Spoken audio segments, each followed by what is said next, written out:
right, well, good evening, everyone. I'm so glad that you're here. We have competing meetings, so I don't think you're here for the Daughters of the American Revolution meeting, so. Oh, man. I know, right? I mean, it'll be a fabulous meeting, but this is the Consolidated Block Grant meeting. And tonight we are going to look at two different parts of the application process. We're going to look at our next five-year consolidated plan, and then we'll look at year one of that plan in a little bit more, pulls it down with a little bit more detail. We do have one of our commissioners with us. I will give you time at the end of the meeting to kind of wrap us up and say anything that you'd like to say. But we're very glad that you're here, and this grant is very important to the county. It does a lot of good work, and so we're happy that you're going to be here to give us your input. So the purpose of the plan itself is to establish priorities for the fiscal years 2026 through 2030. And this provides a framework for future projects. This is, the consolidated plan is not specific, it's broad. It builds the guardrails that the program will then operate under for the next 5 years. It does focus, it's a HUD-sponsored project, so it does focus on quality of life for residents in low to moderate income areas throughout Clay County. So CDBG is the Community Development Block Grant. It is sponsored by HUD, and a lot of the things that it supports are infrastructure improvements, public facilities, parks and recreation, neighborhood improvements. There's a lot of affordable housing and those type of options. We're not quite in that space in Clay County yet. I think as the future goes on, who knows what we may see these dollars being able to be utilized for. But for this time frame, what we want to do is use these dollars to allow Clay County to leverage these funds against state funds that we have, local investments, and other federally funded programs. So this is the second round of this grant program. We are in the last year of the first 5-year consolidated plan, and we have learned some things. We have learned that we need to build an internal administrative and implementation capacity, which I believe we've done and done it successfully. We now have centralized grants. We have a team with community services that we worked in conjunction with to help implement the program. When we move into the infrastructure areas, we have learned how to work well with our engineering and public work partners to make these projects happen. And we've learned the value of really evaluating the impact of a project, making sure that it's in alignment with the county's established 5-year strategic plan. Those things have already been approved by the county commissioners, and so that makes it a project move forward with more efficiency. We also have learned that it's really beneficial for this program to fund projects that are visible. We did a lot of work in 2 of the 5 years in housing rehab. Very good for the individuals that those dollars assisted, but it doesn't have quite the visibility that a public works infrastructure engineering type project or a public facility project has. And so we want to maximize that impact. We also learned that it's really important to maintain flexibility in this consolidated plan. I've attended a number of HUD trainings on this program, and they have really told us that the consolidated plan needs to be high level, it needs to be broad, and it needs to be flexible, because over the course of 5 years, a county, any county, but especially Clay County right now with the rapid growth, is going to have the needs of the community will change throughout the course of 5 years. So we have attempted to make this 5-year plan as broad as we can. So what is the vision for this 5-year plan? we want to focus on 5 main areas. We want to focus on infrastructure, public facilities, parks, neighborhood improvements, and community partnerships.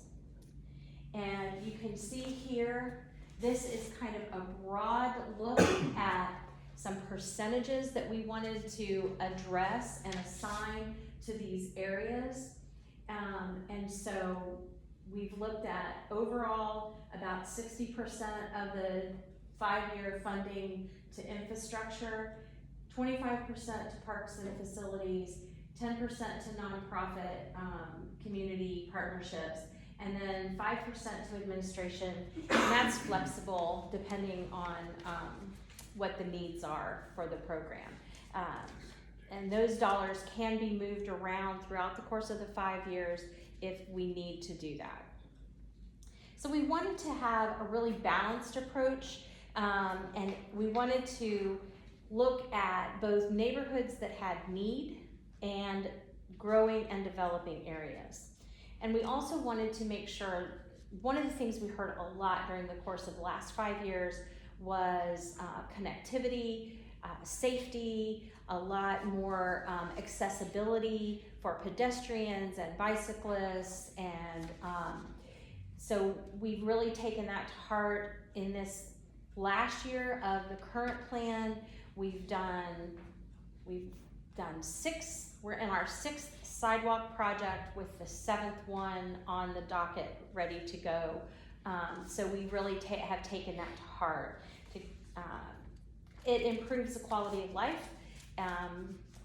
A lot of those corridors that we're looking at already have projects on them, and so those are the types of things that we want to do, is take things that are already happening and expand where we can to use these dollars and have the greatest impact. So we're focusing on safety and mobility and neighborhood connectivity. So we're looking at sidewalk replacement. That usually means bringing sidewalks into compliance with ADA regulations. They're a little wider now. They need to have ramps. You need to have those textured pieces so that you know whether you're going up a curb, all of those types of things. Also, drainage improvements. We've got some trails and pathways that are already part of approved projects that these dollars could be utilized to supplement and augment. So that is a big area of focus. Another area is public facilities and parks. And the goal here, again, is to improve those community gathering spaces. A lot of our parks are not compliant with ADA requirements, so that's another area that we want to make those wonderful parks. Clay County has some of the most beautiful parks, and we want to make sure that they're accessible to everyone. So that is also a high priority. Neighborhood enhancement, the goals here are to improve quality of life and to make sure that folks have clean, organized neighborhoods. It's a lot of beautification projects we've done, community cleanups, and these become public-private partnerships when we go out and do those events. You've got the community, you've got nonprofits, you've got the county and staff. So it's those are really, really great events as well. And they do help increase awareness that a beautiful neighborhood makes everyone that lives there feel really good about where they live, and that's important. We also are going to focus on community partnerships and nonprofit support. This is actually a nonprofit expansion, so it's not, this area is not just a free-for-all for nonprofits, but it's for nonprofits that have a need, that supply a need, that service that the county really needs, and a service that needs to be expanded as the community has grown. So these are expansion dollars to help these nonprofits. There is a process by which a nonprofit would be chosen for these dollars. It goes through the county commission, and it gets scored, and so there would be an application process for that. We currently, in year 5, have 2 nonprofits that have been granted some expansion dollars in this last year, so that's the first time we've used these monies for that type of thing. So we'll see how that has worked in the capacity building there. So that is another place that I know you all are here and very interested in with the work that you do in the community. So that is an area that we are trying to grow. And then of course, program administration. The grant does allow for anyone who works on the grant to be able to tag their time and then get reimbursed. The county can get reimbursed to offset the time. And it's sometimes like this time of the year is a large amount of time that goes in, and then there are other times of the year that things just move along pretty well. So it's not a lot of dollars, but it is nice to know that the federal government does understand that it does take time and staff to be able to run a program of this size. So that is one of the areas that we do take advantage of. So I think a couple of things that are important to note, that as we sat down and started to think through this next 5 years, we really did want to make sure that we were being strategic and we were taking ideas that had already been approved through the strategic plan and trying to find areas that would either be completely in alignment or that would maybe augment some of those services and programs that have already been approved. Sometimes you'll get a grant and it's for something that is brand new, that's never been talked about, and so the efficiency in the startup is a little slower than if it's already something that's been approved, it's been discussed, it's got the approval of the commission and the leadership of the county. So that's what we tried to do, was make sure that we were working with what we already had established and not just kind of piecemealing things together, trying to make it a very efficient program as we enter into this next 5 years. And public participation, so glad that you're all here because it's important. These are the ideas, excuse me, right now of staff, but we don't make the decisions. You all are here, you're engaged, we want to hear what you have to say. We've provided the details. You'll be able to fill out your surveys, which I appreciate so much. And then you can make comments. We have an email box. It's cdbg@claycountygov.com. If something comes to you after the meeting, you want to make another comment, feel free to send an email there. We are monitoring that box.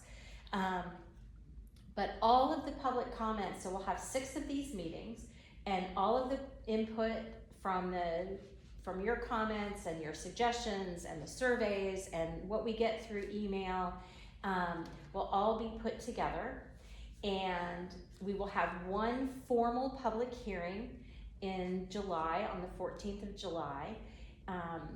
Many of you come to county commission meetings, and so those are a little bit of a different flavor, and so we'll take comments from that time as well, and then we'll put all of that together, and between the 14th and the 28th of July, we will put all public comments. We'll look again to see, are we in alignment with what the public has said they'd like to see with these dollars.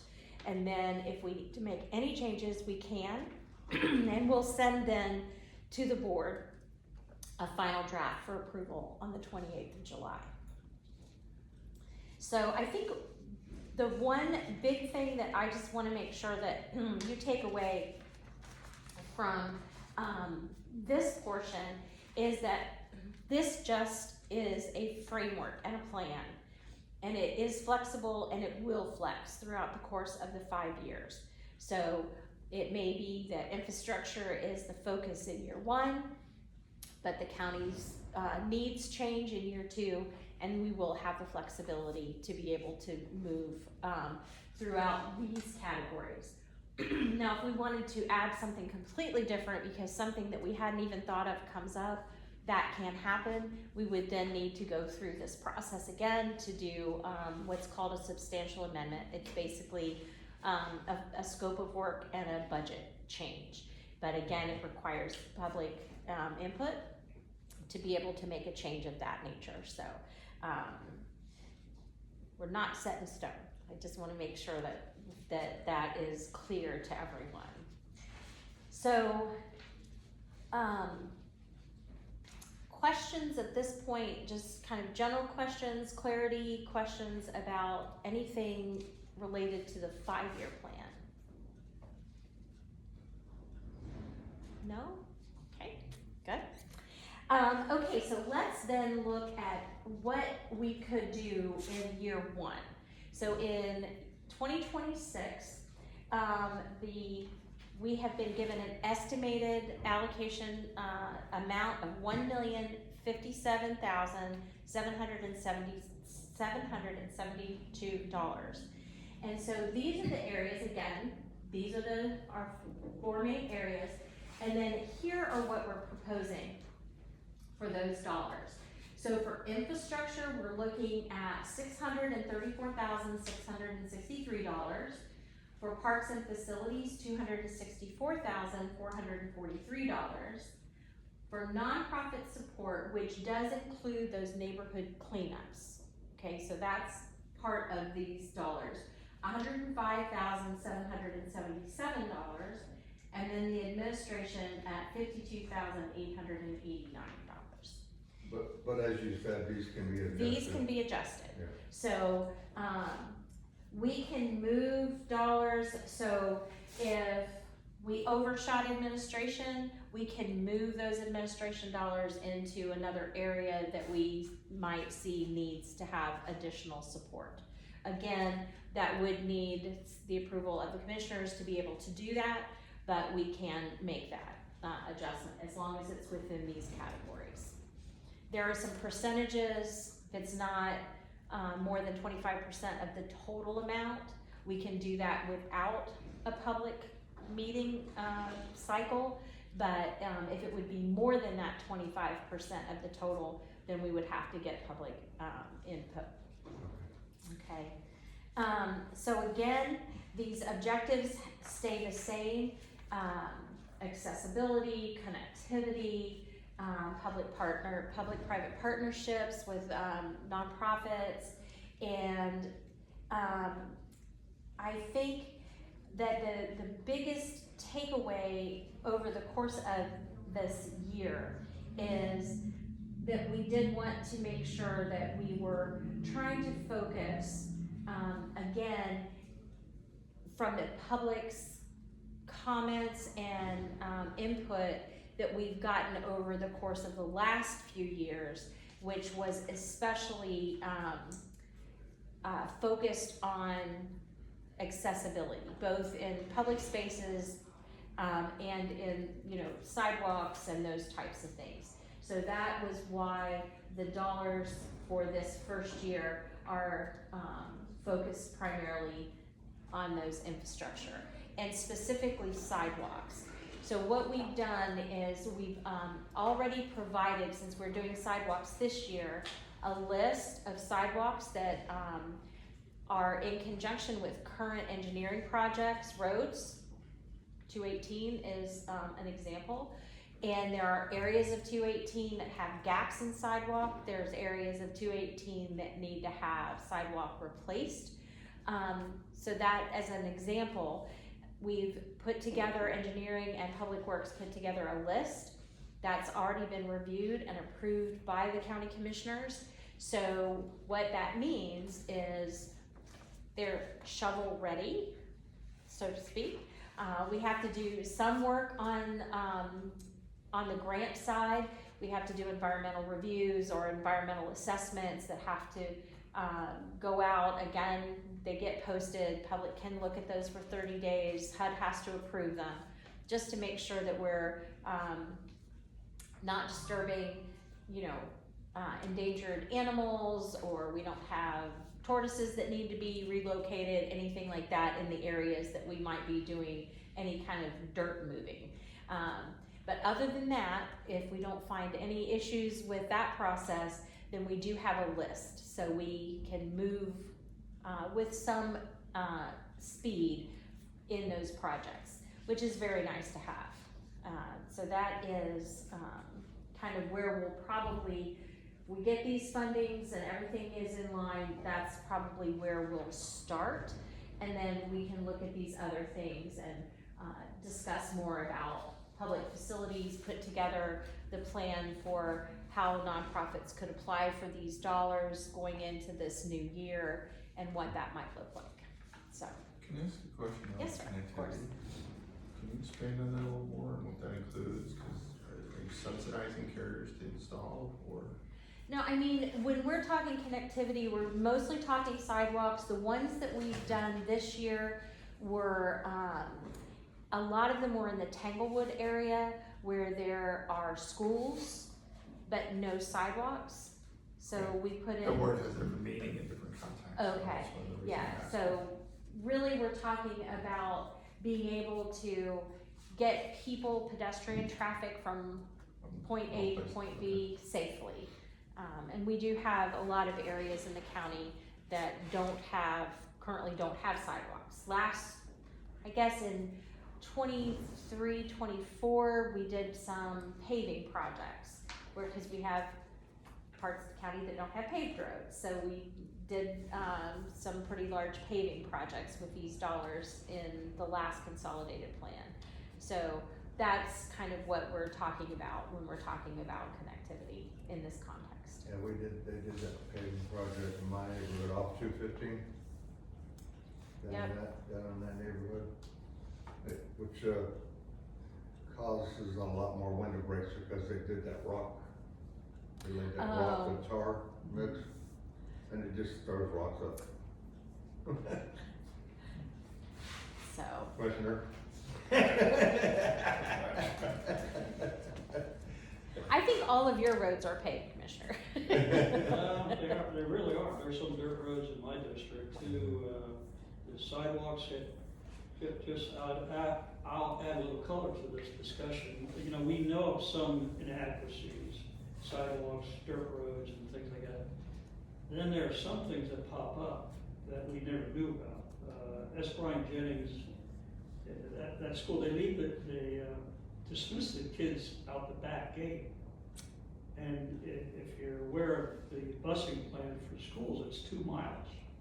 If you live within 2 miles of school, you gotta walk, they don't bus. Yeah, so there's a slew of kids that walk out the back gate, there are no sidewalks, so they're walking on the road. We didn't know, and so all of a sudden we go, oh, we need to put sidewalks there. So that's how this, we have guardrails, we have a plan, but then we can shift it. weed throughout the year to meet the needs of the community. Yeah, I mean, I come down Old Jennings to come between Nightbox and College to come to work, and there are no sidewalks, a lot of kids, and they wear dark clothing, and it's dark in the winter time, and Look, next time you drive past the mall on Wells Road, there's no sidewalks at the mall. Right. And Chick-fil-A, there's no, on the other side of the road, you'll see people walk on Wells Road. Not the safest thing. yeah, that But it's a real challenge. We've been struggling with the sidewalk on Wells Road simply because of all the monument signs, the electrical connection boxes, signal boxes. it isn't an L&I area, and it is CDBG ready. It is. Yeah. Yes, it is, So on we- the other side, not the mall side, but the Chick-fil-A side. side, between Well, landing. that's another important point. This is for moderate, low income areas. So we kind of have to stay in those areas, low and moderate income. It can be a facility that is either in a low to moderate income area or that serves a 51% population of low to moderate income. We've talked about, the new animal services building. It's kind of right on the edge, but we know it's going to serve a large population of the county with its ability to do extended services. So things like that, are there things already in the works that these dollars could be used to augment? So again, flexibility, I think, has been kind of the key component of putting this together for this cycle. There's an interest here of nonprofits, and I'll tell you the two projects that I think we funded 2 last year. We have funded 2 for this in One this was program. Mission Dirt Road, which is an extremely low income area down in Keystone. And the other one was a project, for a software program, Linksy. Linksy, Mhm. which is a software system that links providers with, the resources with the people in need. So we thought it would be beneficial to the county to fund that, and we have a very good software developer working on that project, so that was kind of threw me over the fence to support that. So those are the 2 projects that I know we funded nonprofits. So So that's not delivered yet, or is it? I'm sorry, what? It's not delivered yet, it's still in motion? It has launched. Oh, okay. Yeah. Yes. I And think so- it's Lindsay 2.0 or something. And I think the way, how they've structured, how the organization has structured is there are some nonprofits that would benefit from the software that weren't able to pay for the software. Right. And so the dollars that they're receiving through this grant are allowing those nonprofits to be able to have a year of this service, kind of as like a scholarship. Mhm. And I'm just curious what your uptake is, because, one of the challenges for low and moderate income is access to the internet, and this depends on access to the internet, right? So resources, if they go to someplace that has access to those resources and they could share this, great. If they're trying to do it on their own, you have very limited options, because, I've run into a situation, because I do a lot of work with high school kids and ROTC, and I teach IT and cyber as part of some of their programs, and I've worked with some of the kids that don't have computers, had some test stuff that I've let them have so that they can learn, but it's still a challenge. So deploying software that people need to access when they don't have the resources to access it Right. might be a consideration in how you address that problem going forward. Well, this one is, and correct me, Commissioner, if I misspeak, but so one organization is helping other organizations. As long as it's a referral thing, Yes. that's okay. Yes. That's the way I understand it. Yes, so for this particular, it's not individuals that have to access the software, they can, the services, so this nonprofit can help their people with additional services through this particular software. But you bring up an important aspect of trying to collate all the need, you can have all the software you want, but if you don't have a computer to access it, Absolutely. no use. So, there are other grants, broadband, that the state has, tried to bring broadband to areas that don't have connectivity. So we are looking, we have more needs, everyone has more needs than they can fund. We're looking at all kinds of grants to meet those needs, broadband, Keystone Lakes, they need water, we're trying to get water. I don't know if you were here earlier, but Doctor's Lake has water, but it's judged to be hazardous to your health by the Department of Health due to algae blooms. So we're trying to fix that. Now these grants won't help that, but But neighborhood cleanups, I've been on several of those that just, people put out things that, sofas, and we'll pick it up if you call us. Yeah. But they don't call us, so they just pile it. And we had one area, they had 3 mattresses, and we said, we need to pick it up. But by the time we went to pick them up, there were 8 mattresses. It was like a mattress dump. But that was one of the funded items in this grant, the block grant. Yeah, so this one will pay for the dumpsters and the materials, and I think in 1 year, this grant funded, this was before the great big trash cans that we have now, but this grant funded trash cans for a whole neighborhood, so that, they would be able to dispose of some of the larger items that they had and be able to get those not just out on the sidewalk, but in a container, so, does a lot of good. What other things, we wanna hear from you all? So, public facilities and parks, now, does that include building a new facility, a new public facility? It can, these dollars do allow for that, but we probably, Clay County's probably not quite in that range. I mean, this is a $5 million over the course of 5 years.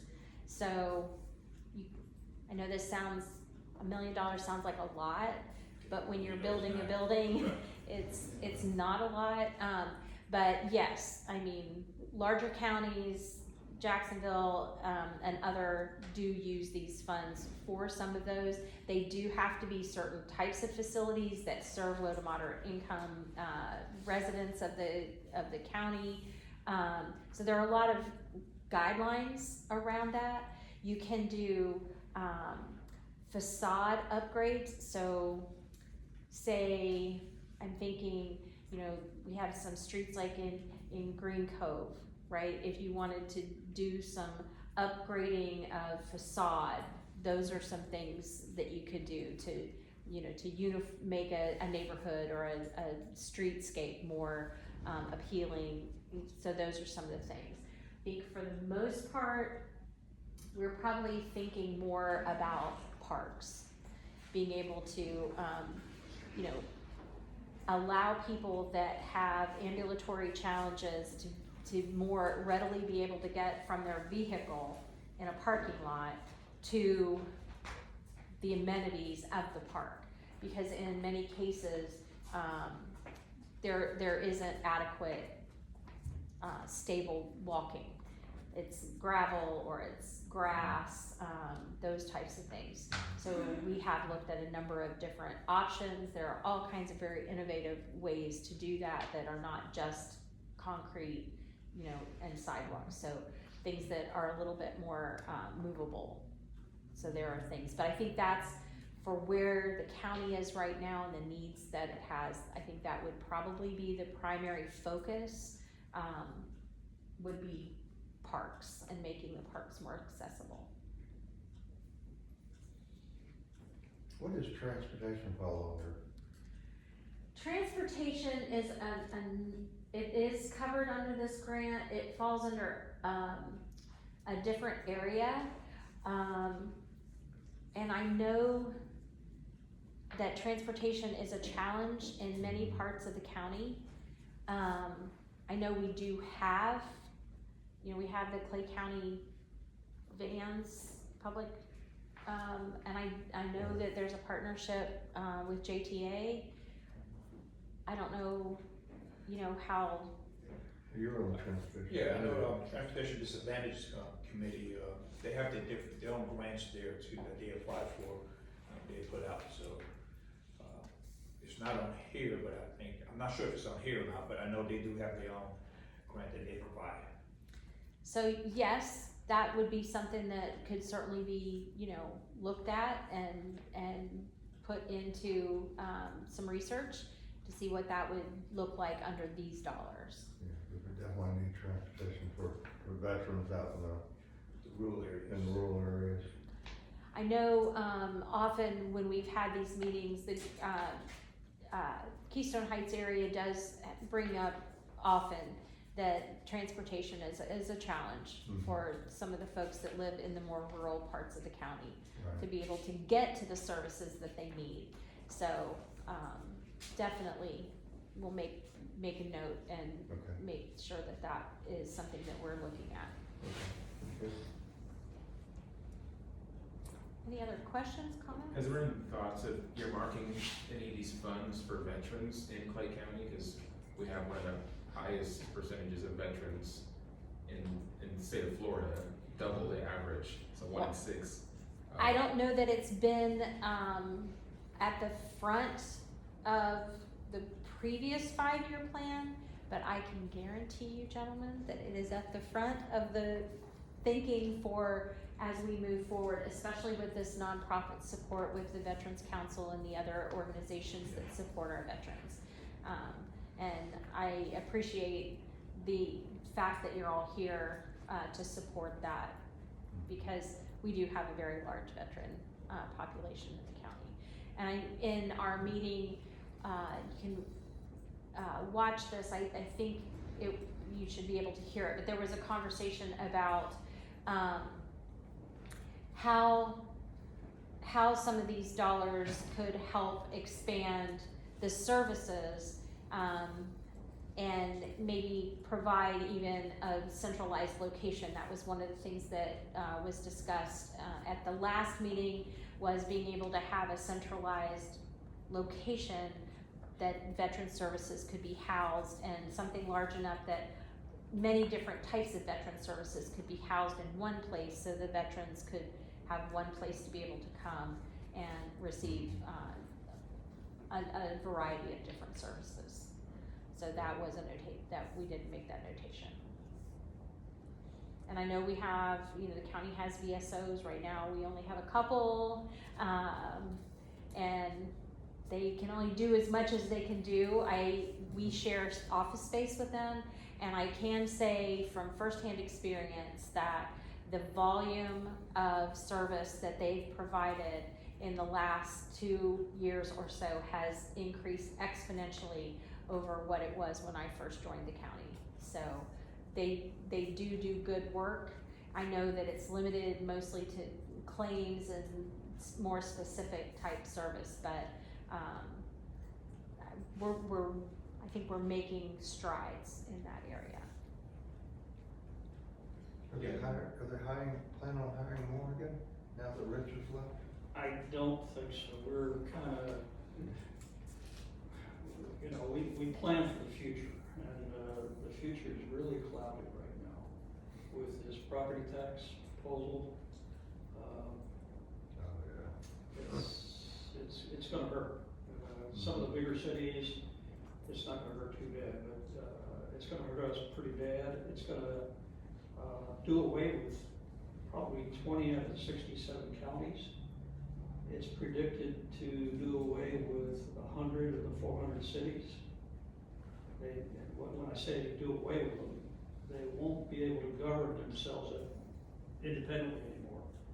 For instance, Orange Park may become part of Clay County. Green Cove Springs may become part of Clay County because they can't afford to manage their own area of responsibility. Of course, we're hurting too. So how are we going to take care of another 40,000 people in 4 municipalities in Clay County? And the 30,000 people who are moving here. Pardon me? And the 30,000 people who are moving here in the next 10 Yeah, years. exactly. So, we have probably, I shouldn't even, but we have many gap billings in the county that we're not filling. In fact, you may have seen, heard, read about an auditor that we had. We're not gonna fill that bill.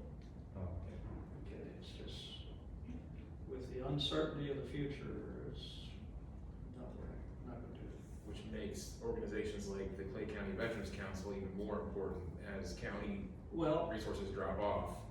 The nonprofits and organizations that gather up to support veterans need even more recognition and We- support. We had a fairly robust community services division, Right, that's true. which we don't have anymore. Right. So, Yeah. it's not just veterans. No, yeah, It's Yeah, seniors, it's, sure. it's up across the whole spectrum. yep, Yeah, so, but that's why that's why we have these meetings, is so that we can gather all that information and provide it to commissioners, and they can Yeah. make informed decisions about how these things get structured, so it's important. These meetings are required by the grant. They are required by the grant, but we have had a few where I got to talk to the camera. Right. Well, I mean, Only the camera. We're gonna make sure you're not lonely this time. Well, I appreciate that, so, I wanna say a few things, I don't know what you. absolutely. Let me just, my name is Jim Renier, I'm the county commissioner, but not in this district, I'm up in Orange Park. And I'm a former veteran. That's right. No, I'm still a your veteran. current. Still a bit. But the importance, like I alluded to, and you all know, that the county has so many needs. We have dirt roads that aren't paved. We have kids walking in the road because there's no sidewalks. We have elders that don't have transportation to their appointments. And so we try to fill those gaps with grants. Okay, there are thousands of grants, but the problem is they're niche grants.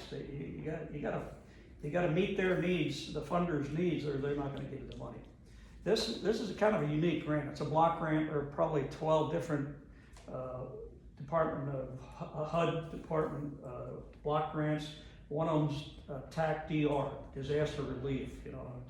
When we have a hurricane, then we get a block grant for. This is called entitlement, and it's predicated. We get it. We're authorized to these monies simply because of the socioeconomic complexion of our county. And so there are certain areas that are more needy than others. The northern is pretty okay, and then the further south you go, more needy they get. So this grant is to meet some of the needs of the more socioeconomic needy type segments of our population. And so therefore we, infrastructure, dirt roads, I'm glad you mentioned that. We have so many dirt roads, a lot in the southern part. Go down to Keystone area, the Mission of Dirt Road, there's a reason why it's called Mission of Dirt Road, because there are a lot of dirt roads down there. So we have a lot of dirt roads to pave, sidewalks. So we have a lot of need. We're trying to meet some of that need with these grants. And I want to emphasize, it's nice to have friends in high places. Okay, this is a federal grant. Congressman Bean is a friend of ours. We know him personally. If I have his personal cell phone. If I have a problem with this grant, we're going to call him to go fix it at HUD. Sam Garrison is a representative in our state legislature who's going to be Speaker of the House. Very important. Yesterday, the governor has Sam's the legislative branch of the government. The governor's the executive branch of the government. The legislature passed the budget gave to the governor to sign. But in the state's case, they have line item veto. They can go and with a red pen just axe anything they think is superfluous. And the governor axed $1.6 billion worth of projects yesterday. Now I'm happy to report that none of our projects got axed. And that's the importance of having Sam Garrison, the next Speaker of the House.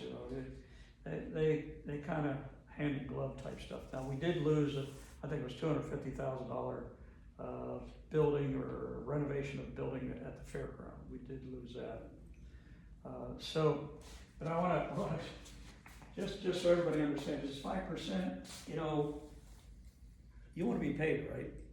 That would be nice. Yeah, you have retirement benefits, right? I will have them, yes. So this is extra work for our grant department. We don't have to apply for this. So this, but I wanna bring this up, 5% is absolute minimum. I worked at the FSCJ, and I learned that pre-negotiated administrative rates are unbelievable in higher ed. And I'm talking 50, 60, 70% of the grant goes to administration. Only 30, 40% goes to the actual function of the grant. So when we say 5%, I had a snicker at that, because I'm used to looking at a higher ed that has 50%, which is crazy. And I don't think the 5% may cover our administrative costs, but I doubt it. I doubt if it does salaries, retirement, healthcare, sick leave and all that stuff. So, And it is, I will say this, this whole grant is reimbursement based. yeah. So we do have to spend the money and then be able to demonstrate that we've spent it and that, we've spent it and it's gone before we can get reimbursed And for these that's dollars. kind of why they have to come to the commission for these grants is it okay to even apply for it? Because some of the grants are matched, this is no match. No match. Okay, sometimes to get $1 million, you gotta put up $1 million. You gotta reach in your wallet at the county level, and we gotta put up $1 million. So, that's why the commission has to approve all these, grants, because there's no match in this case, but we gotta fund this before we get paid for it. And then, if you remember, President Trump froze a lot of the payments to some of the towns and cities and states. So you go, can he do that? Well, it goes through the court system, whether he can do it or not, but anyway. What else do I wanna say? This is a plan, and we can modify a plan, like I alluded to. We find things all the time that we didn't know that. There's no sidewalk there. It's dangerous for the kids to be walking in the road to and from school, so we gotta do something about it. Now, there are other grants too.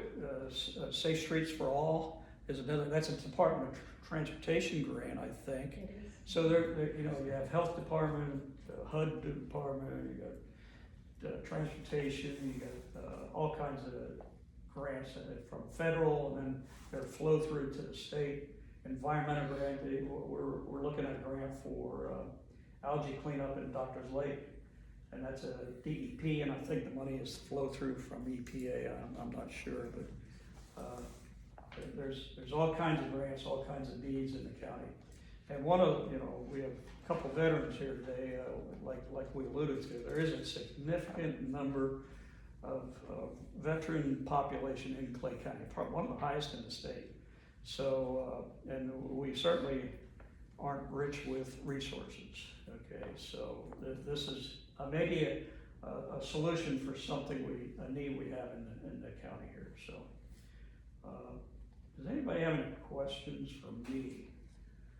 Yeah, the grants department, how long ago did the county start doing grants? Was you're the one that really started pushing the county to start getting grants, right? I think they were thinking, now we applied, the county applied for grants in the past. Well, I got here in 2020. The county was applying for grants, but they were contracting it out. And when I looked at the people they were contracting with, I could have done a better job than some of these people. And I'm not that good, I'll tell you. I looked at some of the grants that they were writing, and they weren't that good. So when was the department stood up? 2020, 2019? 2020, I think about 5 years. Yeah. So about 2020, and when I got here, I said, well, this was one of the grants that it's called a block grant, TAC ENT entitlement. There are probably, how many counties are entitled? 20? Probably. There's something called a NOFO, Notice of Funding of Opportunities. Notice of Funding Opportunity. And before I was elected and I was coming here, and I in a prior life and a current life, I still get touch grants and look at grants, but the NOFO came out for this grant, and the first page had, these are the 19 counties these are the 20 counties that are eligible for this grant. And it listed these 20 that applied, these are eligible and applied. And then the second page is, these are the counties that are eligible and have never applied. There's one county there, Clay County. We were eligible and never applied, so we were $1 million a year. But what the rules is, you have to apply for it. Right, and tax. So I said, this is gonna stop right now. We're gonna apply for this thing. So we applied, and of course, we were entitled, and we got it. Imagine that. So it's designed to fill a gap in the lower socioeconomic in these areas. We're gonna focus on these areas, and you can see that you gotta fit your needs into what the funder is willing to fund. So that's kind of what this exercise is all about. And we're gathering community input to forward to us for submission to Department of HUD, Department of Human Services and Urban Development. So what else do we need to talk about? That's all I have, and if you don't have any other questions or feedback, Commissioner Reniger, thank you for your comments. But I want to see broad brush. We want we want to serve veterans. How? They're going to write it down. How do we want to serve veterans?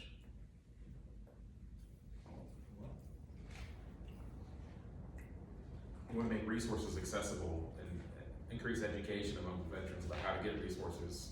So much of it is complicated of who to go, where to go. So we want some centralized places of connection.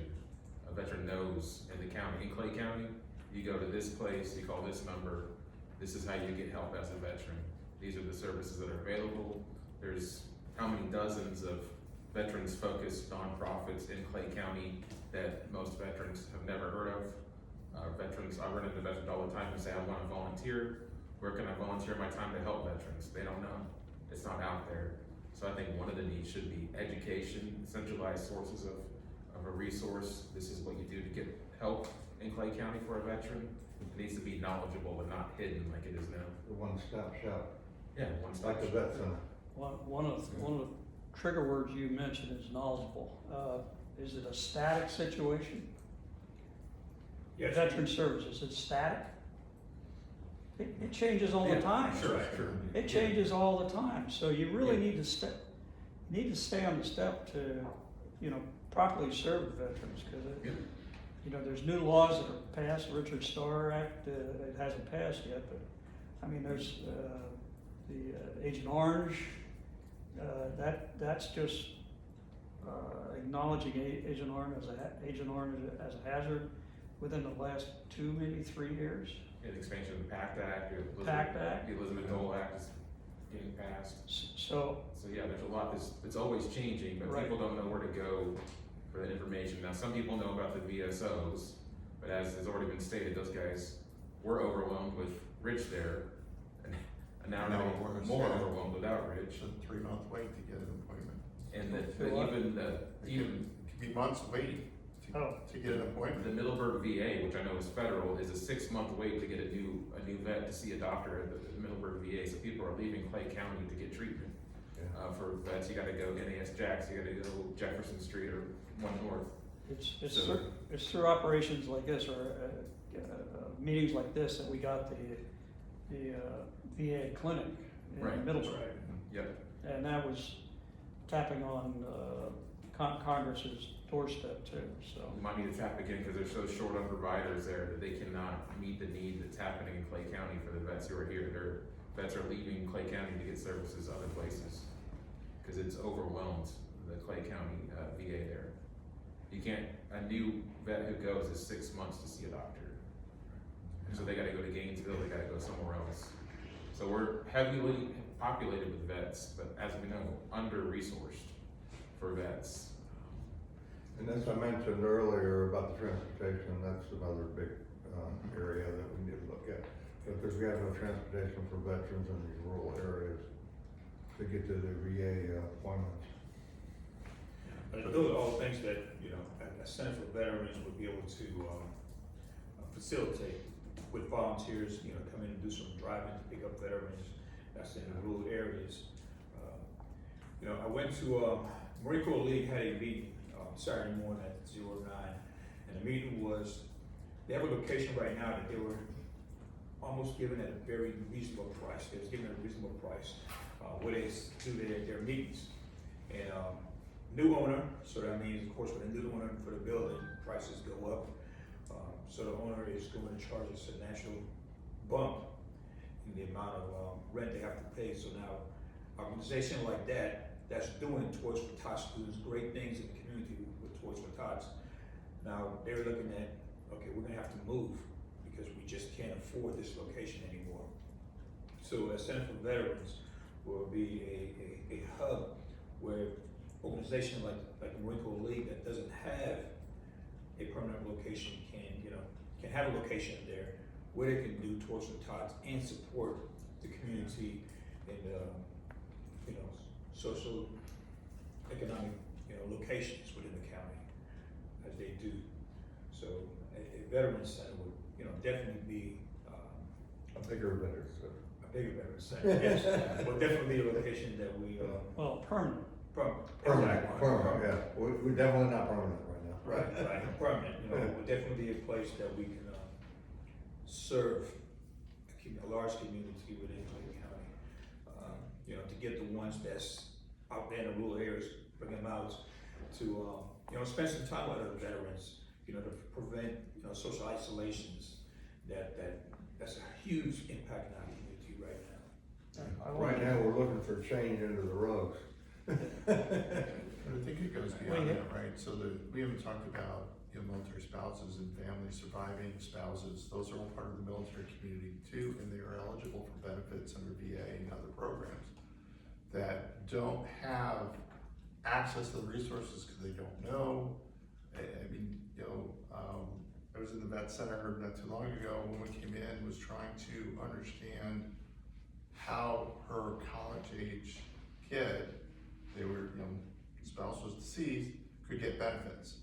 And we were able to talk about, how to apply for Chapter 35 for the VA and the Florida FFDA type grants that are available that they didn't know anything about and didn't have anybody that they could reach out. They happened to stumble on the resource, didn't know it was there. And those additional, it's bigger than just the veteran, it's the community around the veteran as well, that we also need to consider as part of those resources, right? Clay County is, some of the things that I read, 14 to 20% in veterans. Pensacola is the area that's bigger than us. Everything else is, 7 to 10%. So, and City of Jacksonville and Duval County have significant resources in their MAPD that we don't have access to. Right.